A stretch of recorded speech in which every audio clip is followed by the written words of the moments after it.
by chanting Mangalacharan prayers. Nama Om Vishnu Padaya Krishna Prishtaya Bhutale Srimate Bhakti Vedanta Swamin Niti Namine Namaste Saraswate Deve Gauravani Pracharine Nirvishesha Shunyavadi Paschatya Deshatarine Jai Shri Krishna Chaitanya Prabhu Nityananda Shri Advaita Gadadhar Shrivas Adi Gaura Bhakta Vrinda Hare Krishna Krishna Krishna Hare Hare Hare Rama Rama Rama Hare Hare Mukam karoti vachalam pangum langhete girim yatkripatam vande Shri Guru Dinatarinam Paramananda Madhavam Shri Chaitanya Ishwaram.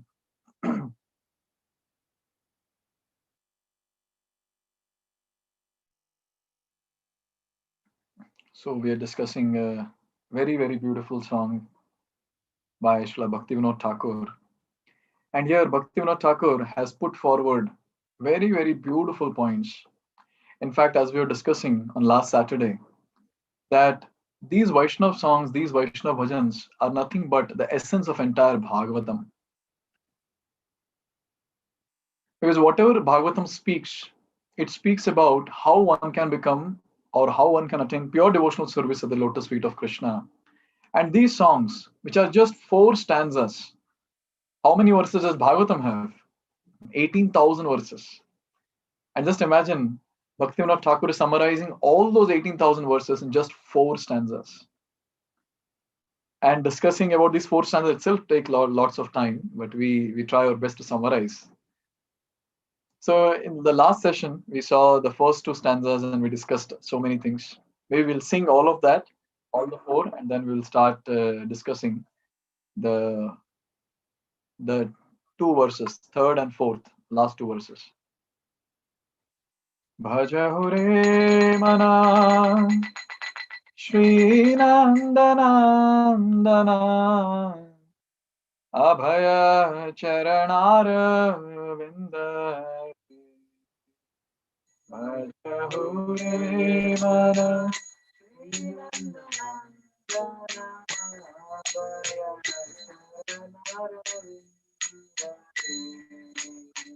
Durlabha Manava Janama Satsange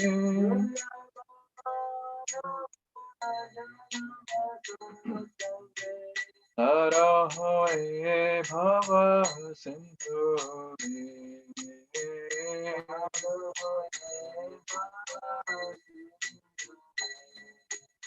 Sita Atapa Bata Barisana Edina Kamini Gagiri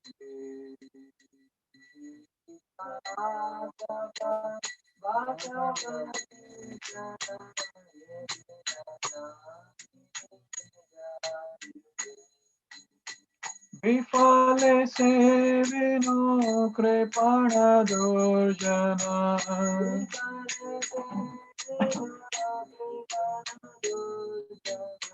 Chapala Shukala Bhala Gire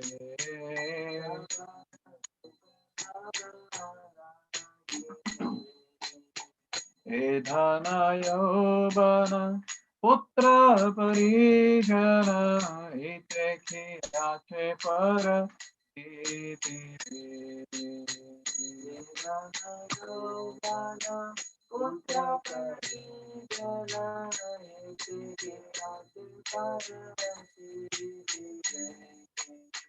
Kamala Dala Jala Jivana Talamala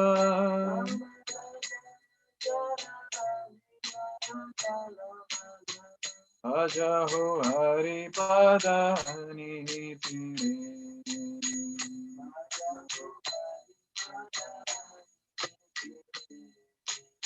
Shravana Kirtana Smarana Vandana Pada Sevana Dasyare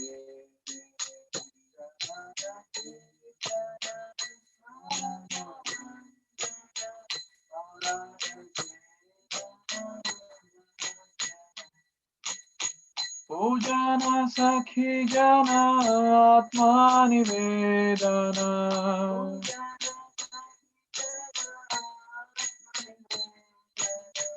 Govinda dasa abhilasha.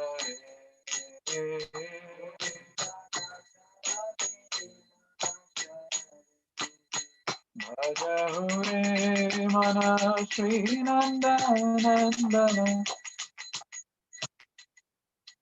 Bhaja Hure mana Sri Nandanandana.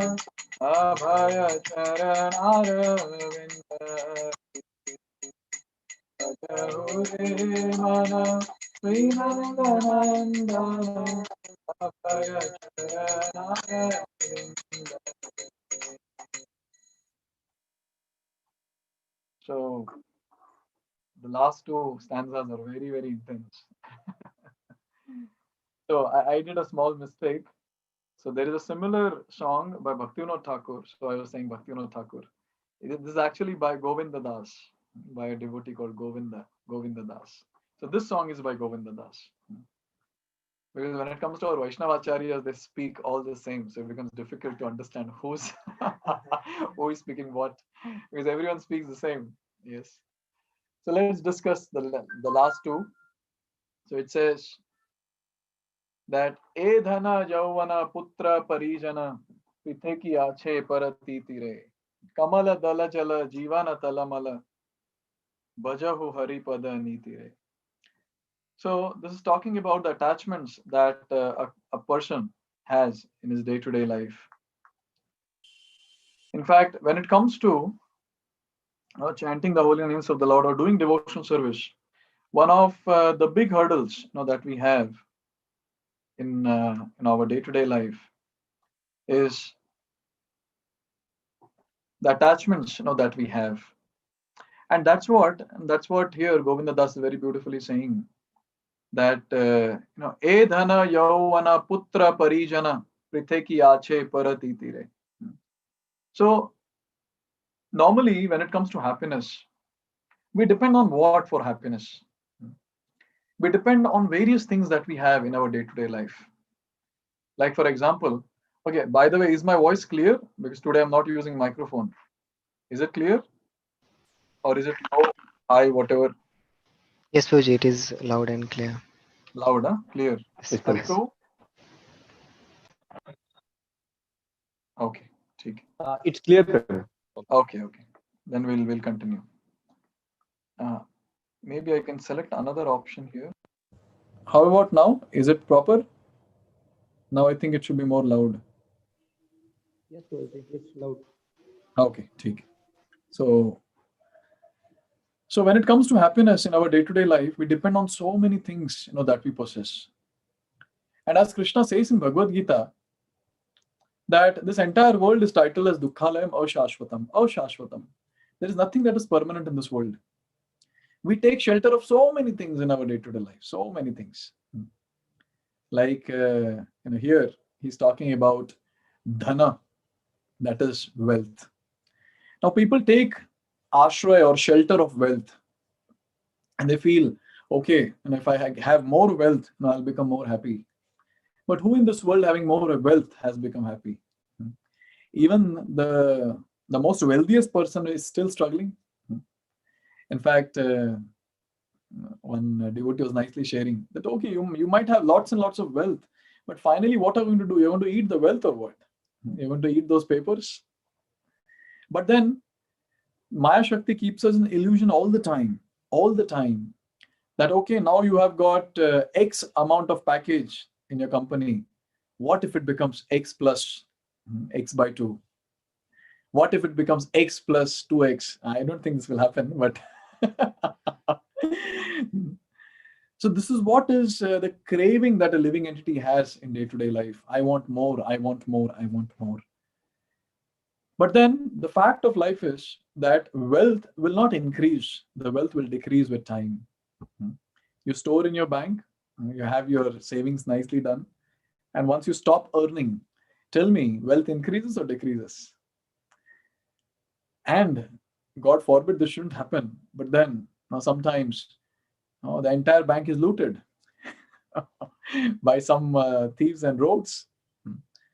And in no time, the person is bankrupt. This happened with one of my very close relative.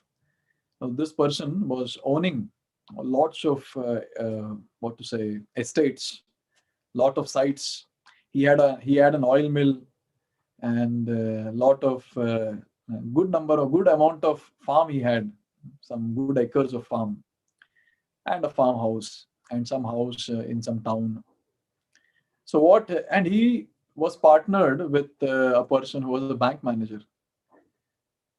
So this bank manager, he forged the signature of my relative, and in one night, this relative was bankrupt. In one night, he was cheated. He was cheated badly. So when we take shelter of wealth in this world, a person cannot be happy because the wealth will not be there with the person for a long time, for a very long time. In fact, Shastras call wealth or money as Bhaya Pran. We have Anta Pran and we have Bhaya Pran. So Bhaya Pran is money. So when the money is stolen, it's almost like the person gets a heart attack. Yes. In fact, there are many cases where the person gets to know that so and so amount is stolen or so and so amount is gone, and there are people who have died because of heart attack hearing this news. So the point that I'm trying to make here is dhana or wealth, which we give so much of importance in our day-to-day life. That is temporary, but obvious that is temporary. But then Maya Shakti keeps us in so much of illusion that yes, you should go ahead, you should get more, you should get more, you should get more. But then how much, she will never tell. What is the limit? She will never tell. The limit goes on increasing, increasing, increasing, and we'll never understand also how much, where should we stop? Where should we stop? And like this, a person is always in anxiety, always in anxiety. What next? What next? What next? So this dhana, this is wealth. The next thing that he's mentioning is about yavana.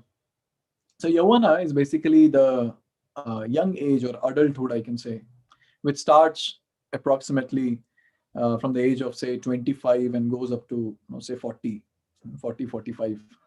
So that is the time when the person is very young, energetic. Obviously nowadays after 40 also, after 35 only there is no energy, but still we can consider this age bracket. So when it comes to yavana also not it will not be there with us for a long time. When it comes to yavana, when it comes to the health that a person has, or the strength that the person has, or the beauty the person has, will not stay for long. Will not stay for long. How long will it stay? Even without our notice, the hair will start growing white, and then on the face there'll be so many wrinkles, so many other patches will come, and the same person was looking beautiful or handsome, the same person will start becoming ugly without one's notice. That is yavana. And what are we proud of? We're proud of the strength that a person has. Nowadays, people are very much obsessed with this thought of, yes, I'm very strong and I can live very, very long. Yes. So this is what is a thought that people have. And now in Bhagavatam says that one's married life will be called as successful based on the sex appetite of the male and female. So that is strength. How much a person can have sensual pleasure. That is strength. There's so many medicines those are coming out for the same. In fact, I was reading, I don't know if it was China or Japan, where people having fetus. I think China only. They only do all these abominable things. So they have fetus for what? So that the skin, the shine on the skin remains the same, or the shining of the skin increases. And the second thing is their sex appetite will increase. They'll have more strength to carry on with sensual pleasures. So they have fetus. Now there's a good business that is going on when it comes to eating fetus. It's like you become pregnant, and then when say in the first few months, then you remove the fetus and sell it off. That will be sold for a good amount. So in this way, people go to any extent to retain their yavana. You look at Hiranyakashipu, what he did. Hiranyakashipu, he did so much of tapasya for so many celestial years. For what? To become the most powerful, to become the most strong. the strongest. And he did become. In fact, when the ants started eating in fact, when the ants ate the entire body, I'm talking about the flesh and blood and other things which were there. Only bones were left. Hiranyakashipu still, he was so eager not to get that power, hmm, that he still stood on one leg, calling out with both the hands raised in the sky, calling out for Brahma. And Brahma came, and Brahma gave him this benediction. He made him the young, he made him very, very young. He took the water from his kamandalu and sprinkled on the body of Hiranyakashipu, and he became very young, lustrous. His entire body became, golden, shining, very, very strong. But then, even after doing all the fielding possible, he tried his best. He tried his best to be not out.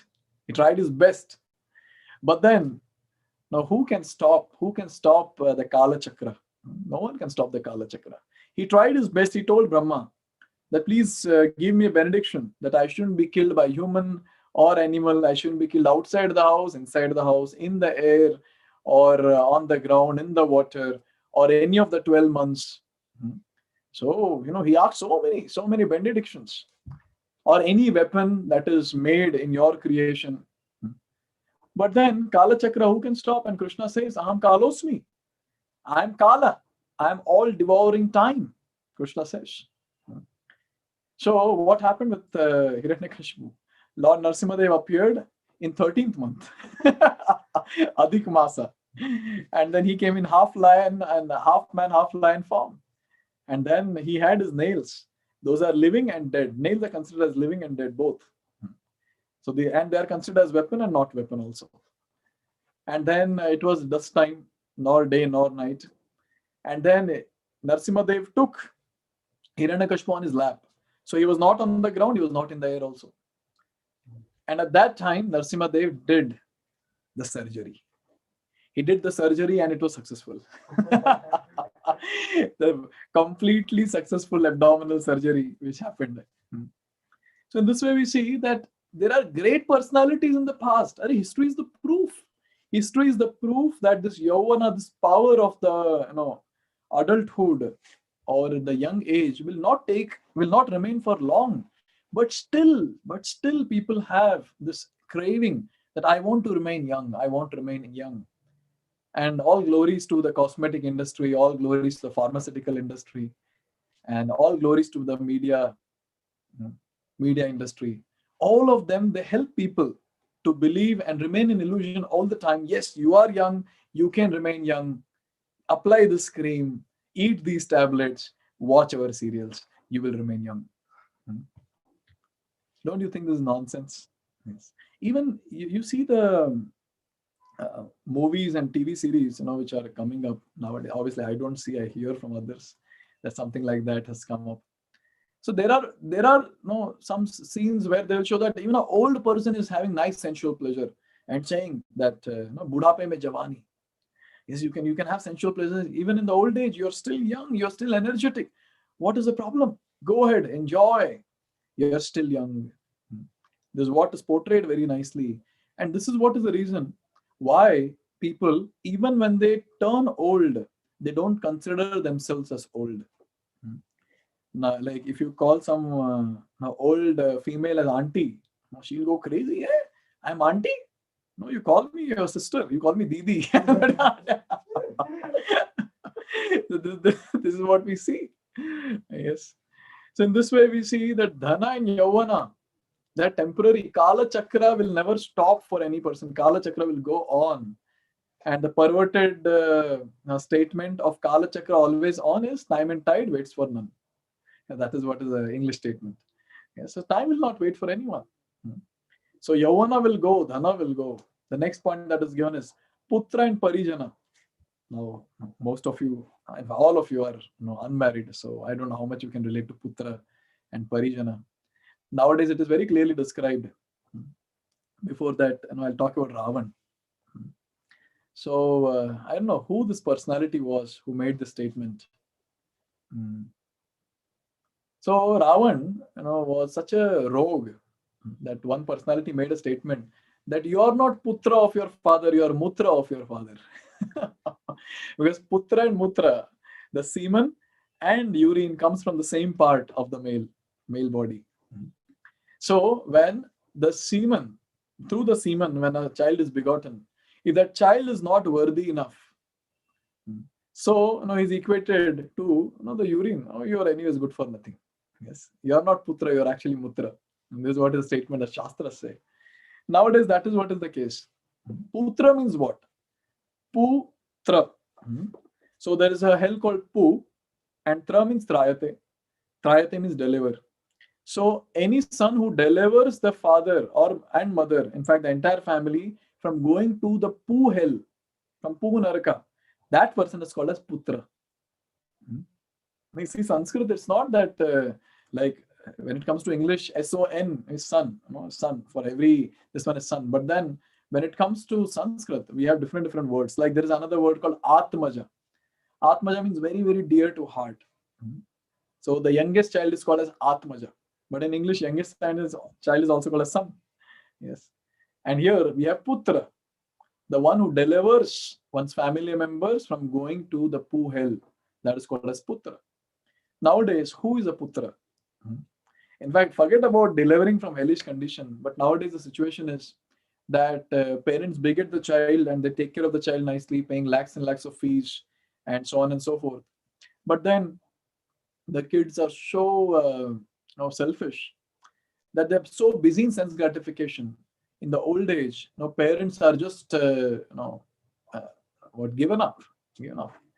So parents are put in old age home nowadays. This is what is happening. Unfortunate situation. But when the parents beget the child, they think, oh, okay, my child will. In Hindi, that's some song is there, Bollywood song. It says, "Papa कहते हैं बड़ा नाम करेगा."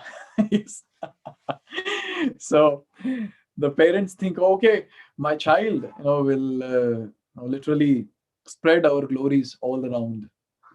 He will take care of us very, very nicely, and so on and so forth. And they depend on the kids, for their well-being. But then, the kids nowadays, they're so busy in their own sense gratification. They don't have time for all this. In fact, there are places I heard, in some foreign countries, where as soon as the person becomes old, they shoot the person and they celebrate. They have feast made up of the flesh from the body of the person. I forgot the name of the festival. And this is one of the festivals that people celebrate. Putra. Tell me, Putra will give happiness. Putra will take care. Parijana. So Parijana is basically the family members. Even when it comes to family members, I don't know if I was telling in this class or some other class. So even when it comes to family members, so now people are there together because they have some need. Husband and wife are there together. The kids are there with the parents. Some other friends, relatives, etc. They are there together because they have some need, and that has to be fulfilled from so and so person. So now that bonding is there. As soon as their need is fulfilled, as soon as they don't have any need from that person, anything to be fulfilled from that person, they separate. Very easily they separate.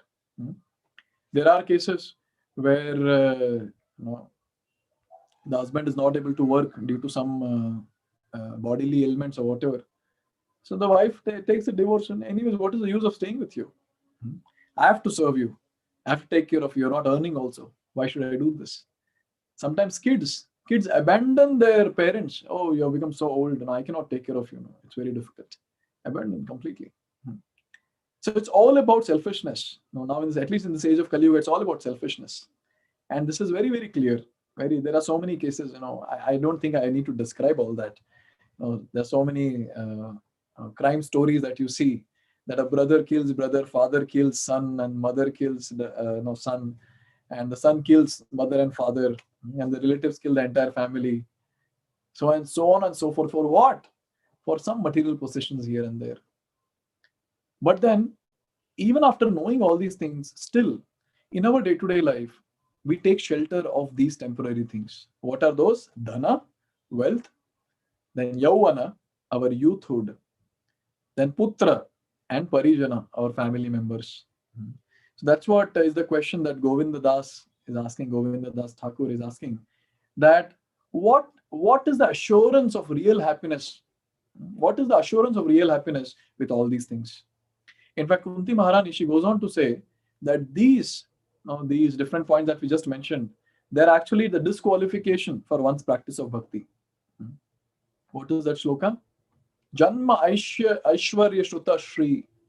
So Janma means high birth, Aishwarya, wealth, Shruta, good education, and Shri, beauty. So she says these four are the disqualification for practicing bhakti. Why?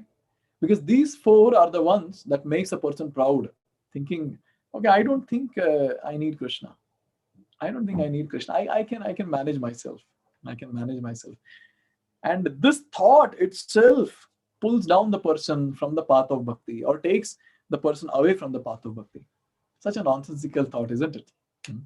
That's what here Govinda Das is saying. Now, next statement that he's making is Kamala Dala Jala Jivana Talamala. Very, very beautiful line. We can meditate on this line. Kamala Dala Jala Jivana Talamala. So now he's putting forward the bitter truth of life. What is the bitter truth of life? How long are we going to live? This is the question. People are very much scared. People are very much scared of death. People are very much scared to leave this body. But then what is the fact? What is the fact of life? Our life is like Kamala Dala Jala. So Dala is the leaf, Kamala Dala, and on that water droplet is there.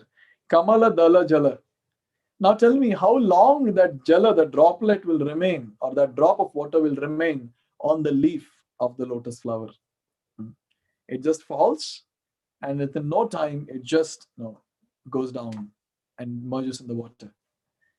That's what he's saying. Kamala Dala Jala Jivana Talamala. That's how our life is. That's how our life is. Our life is tottering.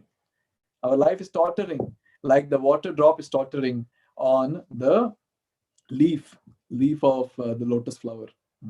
Anytime the person can die. Anytime. And our life is having so many ups and downs, ups and downs, ups and downs. All glories to, again, illusory energy of the Lord, Maya Shakti. Now, she's so clever. She's so clever. Now, as soon as we go up a bit in our life, what happens? She says, this is how you're going to remain. But the thing is, you can try a bit more, one level ahead. You try a bit more. And then after going to one level ahead, try some bit more. See, you'll get more happiness. Go ahead, go ahead, go ahead. And she goes on and on and on. And obviously, karma decides a person's happiness, the material happiness. So as soon as the punya is over, the person falls down. And he has to suffer for his papa. And when he's there in the low phase of life, when he's trying to solve the problem, at that time, Maya Shakti will keep telling, see, this problem you solve, you'll become happy. This problem you solve, you'll become happy. So the fact of life is, you start solving one problem, there'll be 10 problems ahead. You start solving another problem, there are another set of problems ready. So in this way, one after another, and person is never stable, never satisfied, and never peaceful. But still, many devotees will say, Prabhuji, once I become stable, I'll practice bhakti nicely. Tell me, when will that once come? When will that time come? When will that time come when we'll be stable? Here the statement is very clear. Kamala Dala Jala Jivana Talamala. Our life is meant to be unstable throughout. Throughout our life is meant to be unstable. So can we expect our life to be stable at any time? If someone is expecting one's life to be stable, then basically he's expecting that the water droplet on the leaf of the lotus flower will remain stable at some point of time. When will that happen? When will that happen? Never ever it will happen. Never ever. Because that's how this world is designed. This is ashashvatam, temporary, all the time, ups and downs and ups and downs. So what is the solution? Bhajahu Hari Pada Niti Re. Bhajahu Hari Pada Niti Re. So there is no question of getting happiness from the temporary things around. First point. Second is mentioning is, now our life, is tottering. It's always up and down, is always unstable, like the water drop on the leaf of the lotus flower. So when you don't have any assurance of being happy from all this, why don't you take shelter of the lotus feet of Lord Hari, Lord Krishna? Because when we take shelter of Lord Krishna, that is the permanent shelter.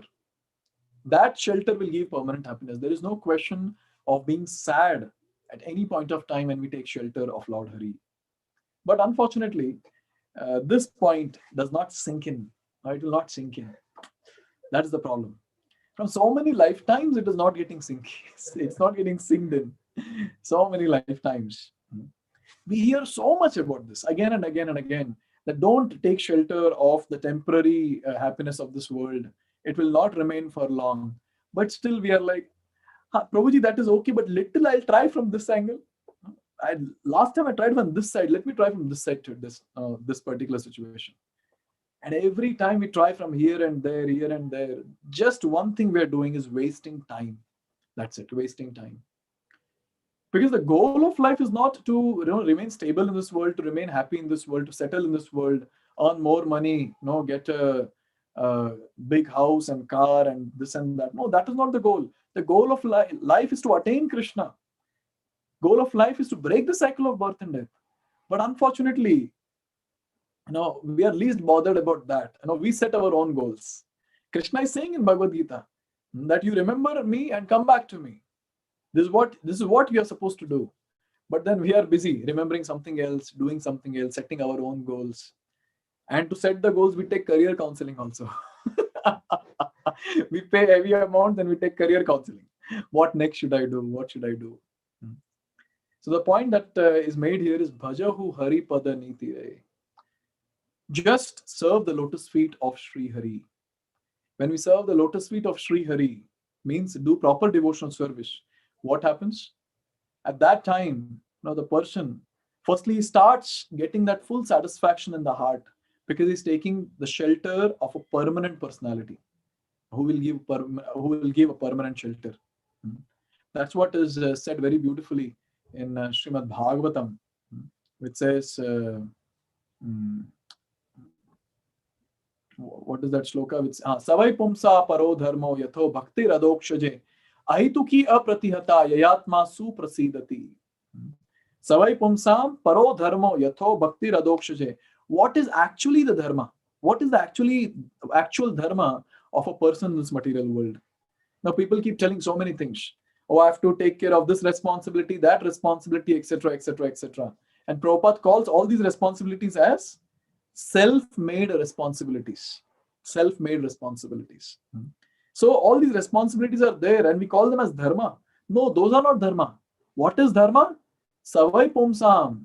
The pumsam or the person's dharma. Savai pumsa paro dharma. What is the actual dharma? Para dharma. What is that para dharma? What is the transcendental dharma? Yatho bhaktir adhokshaje. Bhakti of adhokshaja.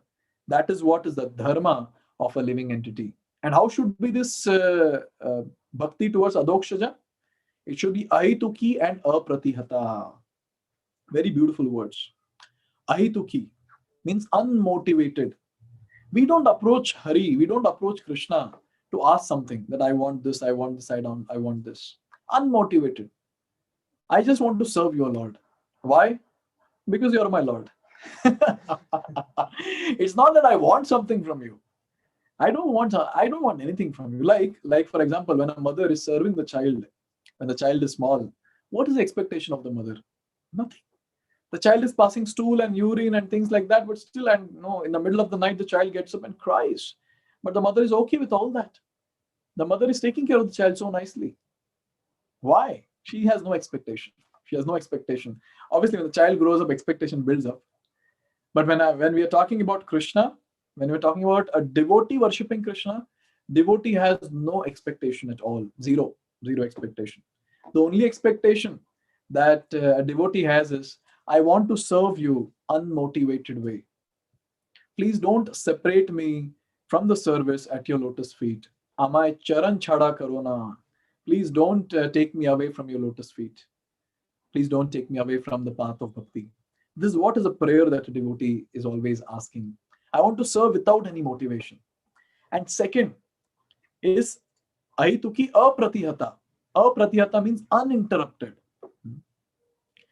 So a devotee realizes with time that it's very difficult to do devotional service, with this baddha sharira, with this papa sharira, because every now and then, it will put some or the other obstacle. Either the mind will put some obstacle, or some body pain here and there, or this body, the extended body, that is, people around, they will create a lot of ruckus. So to do uninterrupted service becomes very, very difficult. But then still, a devotee aspires for uninterrupted service, that without any interruption, I want to serve you, Lord. Without any breakage, I want to serve you. Sometimes devotees pray, some devotees ask that, please pray for us that, I'll be able to continue doing bhakti constantly and consistently. This is what is a prayer that devotees offer. So when we do ahituki and apratihata bhakti, unmotivated and uninterrupted bhakti, what happens? Ahituki apratihata yayatma suprasidati. Such a person who is doing ahituki and apratihata bhakti to adhokshaja, to Lord Sri Krishna, what happens? Suprasidati. The person is completely satisfied within, because he's directly connected to the Supreme Personality of Godhead. That is bhaja hu hari pada niti re. So we have to serve Sri Hari, we have to take shelter of Sri Hari. Forget about this entire world. No one is going to give us satisfaction. Everyone in this world is like a leech. Leech? So leech will come and get stuck on the body, and then it will keep sucking and sucking and sucking and sucking and sucking. In fact, sometimes the person starts feeling, oh, maybe this is part of my body. It is so tightly connected to the body that the person starts feeling, oh, maybe this is part of my body. But the fact is, it is not part of our body. It is taking away the part of the body. It is just drinking blood after blood after blood. And then when it is completely satisfied, when it becomes really huge and big, then it falls off. Then it falls down. Yes. So this is what this is the thing. So no one in this world can give us the satisfaction except Krishna. This has to be clear for every devotee. We shouldn't expect, oh, this person will help me, that thing will help me. No, it's only Krishna. It's only Krishna who will give us that complete satisfaction. And what is the proof? The proof is when we do devotional service without any motivation, without any interruption, we start feeling that happiness. We start feeling that bliss. And this is what is a fact which many, many devotees experience and share all the time. But now the question is, suppose we ask Govinda Das Thakur that, okay, please tell us how to do bhajan. How to do bhajan of this great personality, how to do bhajan of Hari. Then he says, Shravana Kirtana Smarana Vandana Pada Sevana Dasyare Pujana Sakhi Jana Atma Nivedana Abhilasha. This is what is my desire. Govinda Dasa Abhilashare. This is what is my desire. What is my desire? I want to do Shravan. I want to hear about Krishna. So, when we go back to Krishna Leela, we see that when it comes to Mother Yashoda, so this, since Kartik Mas is going on, we can discuss something about Mother Yashoda. So what Mother Yashoda had, the opportunity what she had, or the fortune that she had, even Lakshmi Devi didn't have. Even Brahma, Shiva, all the great personalities, they all are deprived of that opportunity what Mother Yashoda had. What was the opportunity that Mother Yashoda had? Or what was the privilege that Mother Yashoda had? Mother Yashoda would feed milk to Krishna. Her own breast milk she will feed. It is described very beautifully that Mother Yashoda would take baby Krishna and she would start feeding milk. So Krishna, he would be drinking milk of Mother Yashoda and he would smile. And looking at the smile of the baby Krishna, Mother Yashoda's love increases and the milk from her breast keeps increasing and becomes more sweeter and sweeter and sweeter out of motherly affection. Then Krishna drinks the sweet milk coming from the body of Mother Yashoda and he smiles more. And looking at that smile, Mother Yashoda's love increases more and the milk becomes even more sweeter. Krishna drinks, he smiles, love increases, he drinks, he smiles, the love increases. And Acharya is described that everything in the spiritual world is transcendental. everything, including this pastime. So this pastime will go unlimitedly. Unlimitedly, it will keep going. There'll be no cessation to this pastime. Mhm. Can you imagine someone tying the Supreme Personality of Godhead, someone running behind the Supreme Personality of Godhead with a stick to beat? This was Mother Yashoda. Mhm. In fact, Mother Yashoda never considered Krishna to be the Supreme Personality of Godhead. There were so many instances where Krishna showed that he's Ishvara, he's Parameshwara, he is the Supreme Controller. But Mother Yashoda is like, no, no, no, no, he's my Putra, he's my son, he's my Atmaja. That was her mood. In fact, whenever the gopis would come and they would say that, hey, Maya, we feel that your son is Narayan. Your son is Narayan himself, Supreme Personality of Godhead himself. And Mother Yashoda would laugh. And Mother Yashoda would say, what sort of Narayan is he? As soon as a cat, he say, when the cat says meow, at that time he comes running and he hides behind my sari and he's shivering that Maya, please save me. This cat will bite me. A person who is fearful of a cat, a person is fearful of the thundering of the clouds. How can he be Supreme Personality of Godhead? This was the take of Mother Yashoda. She would say all this to the gopis. So the point that we're trying to make is, when it comes to Mother Yashoda, she always considered Krishna as her own dear son. Never she considered a Supreme Personality of Godhead. And she always had that immense love, intense, thick, condensed love for Krishna. And since she had so much of love for Krishna, Krishna had no option but to reciprocate with her, in a similar way. So he allowed Mother Yashoda to bind, he allowed Mother Yashoda to scold, he allowed Mother Yashoda to run behind him to catch him. He allowed Mother Yashoda to do all this. This is what is the beauty of this relationship of Mother Yashoda and Krishna. But many times, devotees will say that how nice it would be if I also get this chance of being a mother of Krishna. There are many devotees who desire that I want to be a parent of Krishna. I want Krishna to be my son, Krishna to be my child. Shastras very beautifully describe that just by hearing the pastimes of the Lord very, very properly, just by proper Shravanam, what happens? We will get the same bliss, same happiness, same satisfaction what Mother Yashoda was getting when she was dealing with Krishna in that particular way. Just by hearing the pastime very, very nicely, very attentively, with great absorption. And when we do proper Shravanam, this is obviously there. We will relish the pastime. Along with that, we will come to a proper light. We will be out of ignorance. Like, for example, now we are hearing this class. So we're discussing so many aspects. So as soon as we hear from Shastra, we come to light. Avidya is removed. Avidya is removed and we come in light. We are illuminated, or our intelligence is illuminated. And this is very, very important. This is very, very important, because when we come to this material world is full of darkness.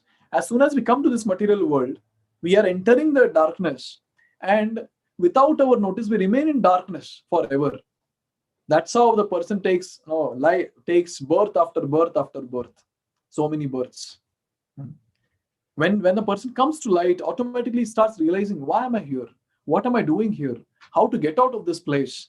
What is the goal? Etc. etc. etc.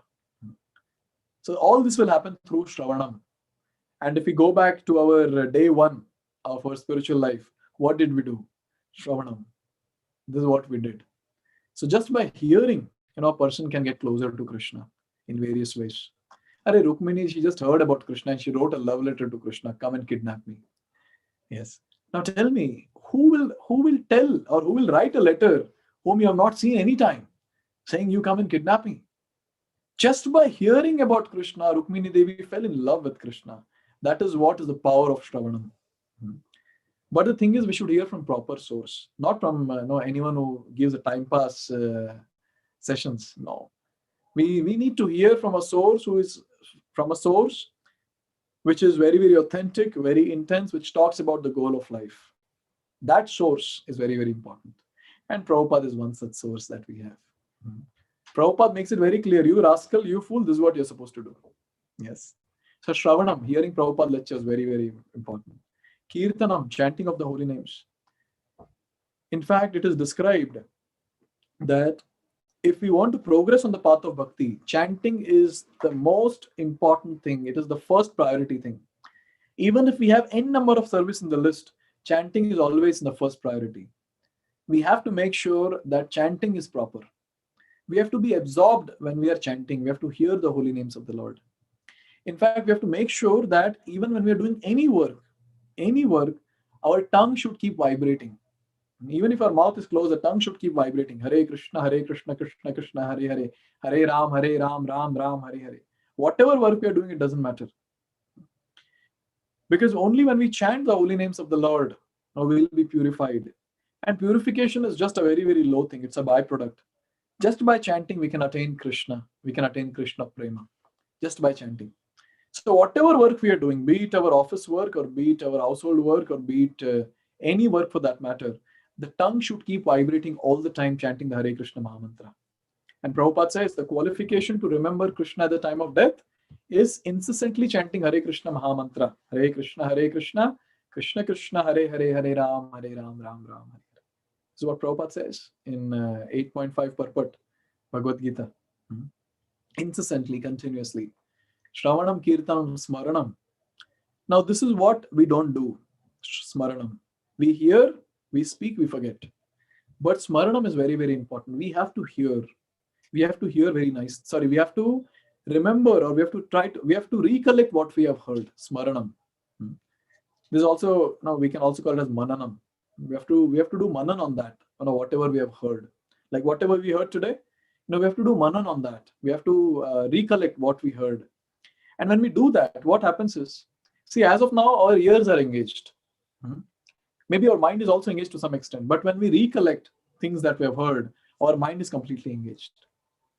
And since our mind is contaminated from so many lifetimes, because of the manan, because of the meditation of the sense gratification object, now the mind is so contaminated that even when we close our eyes, we remember all that contaminated stuff. So how to purify? By doing smaranam. So when we do smaran, when we contemplate, when we remember, when we meditate of various spiritual aspects about Krishna, about holy name, about Krishna's associates, our mind will get purified. We will get purified. So smaranam is very, very important. So like for example, say you're taking bath or you're having prasad or whatever. So you can remember, okay, what did I hear today? What did I hear today? So while having every morsel, we can remember, whatever we heard. Before sleeping, we can recollect what we heard in the entire day, what we read in the entire day. Or we can remember how the Lord looks, the deity darshan that I took. Okay, what was Lord wearing in his lotus feet? Okay, the pile which was studded with white stones, and there were droppings of small pearls on that.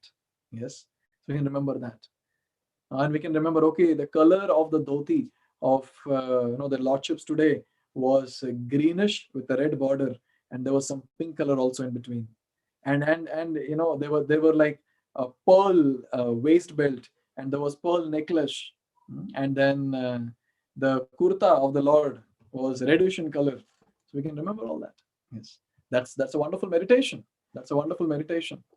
So if this meditation is not there, if this smaranam is not there, some smaranam will be there.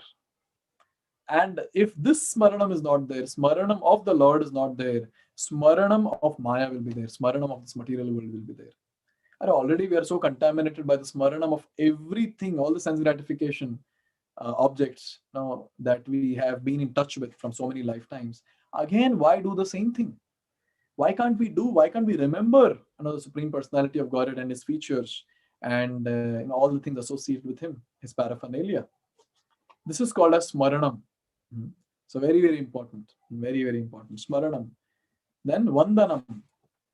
Krishna says in Bhagavad Gita, Manmana bhava madbhakto madhyajimam namaskuru. He says, Manmana, remember me. The devotee will say, that is what I'm not able to do. Then he says, okay, Madhyaji, Manmana bhava madbhakto, become my devotee. That is even more difficult. Very difficult. Krishna says, okay, theek hai, Madhyaji, worship me. I don't have time. Then he says, Mam namaskuru, at least pay obeisance to me. And the devotee, okay, this I can do. This I can do. Now tell me, to do namaskar, to pay obeisance, how much endeavor is needed? How much endeavor is needed to do namaskar? Just keep Lord's photo is there, just pay obeisance. Just by paying obeisance to the Lord, a devotee can perfect one's life. This is what our Goswamis were doing. Nama Gana Natibi. This was Sankhya Purvaka Nama Gana Natibi. What were our Goswamis doing? They were chanting the holy names of the Lord and they were counting. They were paying obeisance to the Lord and they were counting. Now let me tell you some facts of Goswamis. Raghunath Das Goswami. Every day, hear this carefully. Every day he would pay 1,000 obeisances to Krishna. 1,000. And 2,000 to Vaishnavas. They would count and do this. They would count and 1,000 to Krishna and 2,000 to Vaishnavas. Same thing, Jagannath Das Babaji Maharaj. Yes. And when it comes to Bhakti Siddhanta Saraswati Thakur, if I'm not wrong, he chanted 100 crore names. And it took, how many? 6 years. What? Okay, something which took 6 or 7 years. He locked himself inside a bhajan kutir there in Mayapur. Saraswat Gaude Math, which is currently there. So there is one place, Bhajan Kutir of Bhakti Siddhanta. He locked himself there for 6 years. Obviously, he'll come out for taking bath and other things, but then most of the time he would be there inside chanting the holy names. Our acharyas have done this throughout. Even when it comes to Prabhupada. So at the time when Prabhupada was leaving his body, so when the water, Yamuna Jal or Ganga Jal was put in Prabhupada's mouth at that time, one of the Prabhupada's godbrother was pointing to the Prabhupada's disciples and he was telling, look at Prabhupada's tongue, it is still vibrating the holy name of the Lord. It was still vibrating. This is what our acharyas have done. They have proved very, very nicely that yes, Namagana and Natibi, these two are very, very important. Chanting of the holy names and paying obeisance. So as soon as we come in front of the altar, we should pay obeisance. As soon as we see Vaishnavas, we should pay obeisance. And we don't know how much great benefit we'll get out of this, but surely something very, very great is happening in the background. Something very great. It is described in Bhagavatam that head which does not bow down to Krishna is like a stone. A stone. What is the use of this head then? So this head is meant to bow down, to the Supreme Personality of Godhead. So when we do this, we'll get purified. See, that is the reason Krishna is giving this knowledge in Bhagavad Gita 1864, 1865. Krishna is giving the essence of entire devotional service. He's saying that I'm giving you the most confidential knowledge.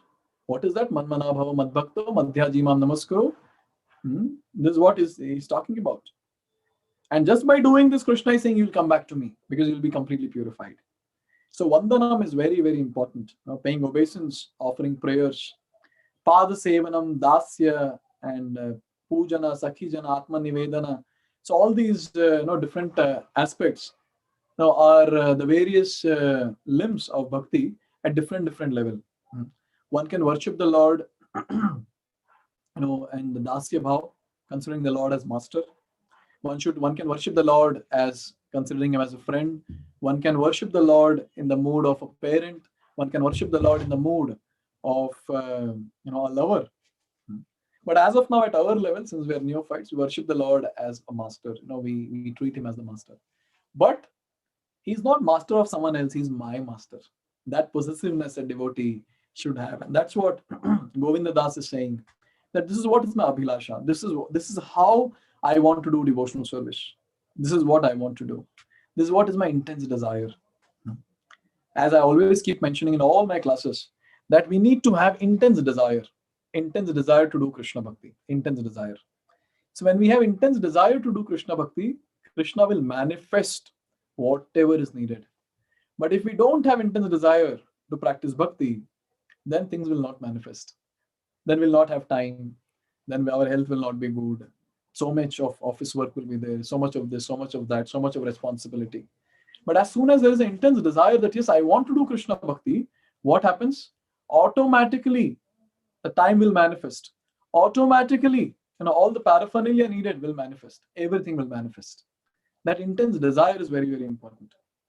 So shifting the shelter or shifting ourselves from taking shelter of this material world to taking shelter of Krishna by doing devotional service is what is the process that a human being needs to follow in his entire life. This is what we are doing. We are trying to shift ourselves, transform ourselves, and go closer to Krishna. This is what we are trying to do. So every time, when we are doing any activity, we have to make sure that we have to ask this question: am I taking shelter of Maya or am I taking shelter of Krishna? If I'm taking shelter of Maya, immediately we switch and we say, no, no, no, no, I have to take shelter of Krishna. This is the struggle that a devotee has to go through every day, every hour, every minute, every moment. Every moment, a devotee has to go through the struggle of switching from taking shelter of Maya to taking shelter of Krishna. And obviously, because of this struggle, there's a lot of thrill in bhakti. All the time, there's so much of thrill. Okay, now I have to have a nice fight with Maya Shakti and switch to taking shelter of Krishna. And this is what Krishna also desires. Krishna wants to see to what extent can we go to please him. What extent can we go to do devotional service? This is what he also wants to see. And devotees also wants to show that I can go to this extent, oh Krishna. I can go beyond this extent also, not to attain you, to serve you. Right? This is what is the desire that devotees have. In Tulasi Arti we sing, Mora ye abhilash, bilas kunje diyo vas, nayana heribo sada, jugala ruparashi. So here, again, this is Krishna Das who is singing. So he's saying, Mora ye abhilash, this is what is my desire. What is my desire? My desire is to serve you, O Lord. Vilas kunje diyo vas, nayana heribo sada jugala rupa rashi.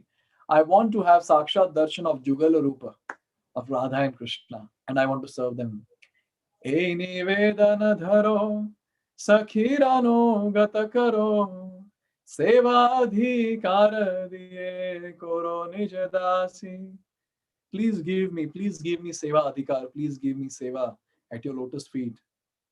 Oh Tulsi Maharani, please help me to get seva at the lotus feet of Sri Sri Radha and Krishna. And finally, the last line, he says that Dina Krishna Dase ko yei jena moro hai. What is the desire, intense desire of Krishna Das? That is all of us. We all are Krishna Das. What is our desire, or what should be our desire? Sri Radha Govinda Preme Sada Jena Bhasi. Our desire should be always absorbed in Krishna Bhakti. This should be our desire. Now, rest, everything will be taken care, rest, everything will fall in place. But this desire of always being absorbed in Krishna Bhakti is what is very, very important. We might be able to do or we might not be able to do. That's completely a secondary aspect. But the primary aspect is, do I have this desire or not? Do I have this desire to be completely absorbed in Krishna Bhakti? Shana, every kana of life, are we desiring to be absorbed in Krishna Bhakti? Are we really desiring to do Nirantar Harinam Jap? Are we really interested that every moment to chant the holy name of the Lord, to vibrate the tongue, to chant the holy name of the Lord? Are we really desiring this? And finally, are we really desiring to attain Krishna or not is the question. And every time, when we come and discuss these topics, we have to make sure that we modify our desire, we purify our desire. Just modification of desire, just purification of desire will help the person to advance to a very, very, very great extent. Very great extent. So in this way, very, very beautifully, in 4 stanzas, this wonderful devotee, Govinda Das Thakur, very, very beautifully, he has told us the entire essence of life of a human being. And what should a human being do? So let me just summarize. Now he says that human life is durlabha. Durlabha manava janma. And to get satsang is even more durlabha. To get devotee association is even more rare. So what should we do? He says that Bhaja Hure Mana Sri Nandanandana Abhaya Charana Ravindare. Just chant the holy names of the Lord, take shelter of the lotus feet of the Lord, worship the lotus feet of the Lord. And then he says that Sita Atapa Bata Barisana E Dina Jamini Jagire. Bifala Sevinu Kripana Durjana Chapala Sukhala Bhalagire. Full life I'm serving so many Kripanas, so many miserly people who are not at all practicing bhakti, who are least bothered about the goal of life. For what? For Chapala Sukha, for some flickering happiness. Oh, look at my fallen state. Then he says, Edana Yovana Putra Parijana Priteki Yache Paratitire. So he's saying that Edana Yovana, Putra Parijana, all these different material aspects which I have, they are not going to give me the real happiness. And how is my life? Kamala Dala Jala Jivana Talamala. My life is like a water drop tottering on the leaf of the lotus flower. What should I do? Bhaja ho Haripada Nitire. I should do devotional service at the lotus feet of Krishna. How should I do devotional service of the lotus feet of Krishna? Firstly, I should have intense desire, abhilasha of what? Shravana, Kirtana, hearing about the Lord, chanting the holy names of the Lord, Shravana, Kirtana, Smarana, remembering about the Lord, remembrance of the Lord. And then he says, Vandana, paying obeisance to the Lord, offering prayers. Then Pada Sevana, Dasya, Pujana, Sakhijana, Atma Nivedana. All at different levels, I want to do devotional service. And finally, surrender at your lotus feet completely. I'm yours. So that is what is the mood here.